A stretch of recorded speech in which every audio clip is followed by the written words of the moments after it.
যারা হজে গিয়েছেন, উমরায় গিয়েছেন, তাদেরকে একটু জিজ্ঞেস করবেন। আর যারা যান নাই, আল্লাহ যখন নিয়ামে তখন দেখবেন মানুষের একটা ফিতরত আছে, একটু বুঝবেন।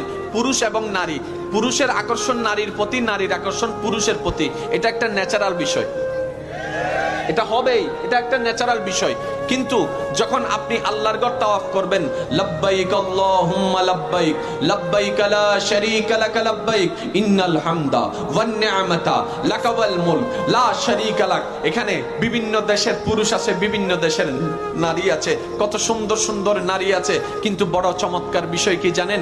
যখন আপনি ইহরাম পরে কিংবা ইহরাম ছাড়া তাওয়াফের মধ্যে যখন ঝুঁকে যাবেন, তখন আপনার পাশে কে নজরে পড়ে না? কোন সুন্দরী নারী নজরে পড়ে না? কার সাথে ধাক্কা লেগেছে নজরে পড়ে না? এবার আমি জিজ্ঞেস করলাম, ভাই তুমি না সেই ছেলে বাংলাদেশে যেখানে নারী দেখতা তুমি একটু কোনা চোখেও হলো তাকাইতা, আজকে তুমি এত সুন্দর সুন্দর নারী এখানে বসে আছে, তুমি তাকাচ্ছ না কেন?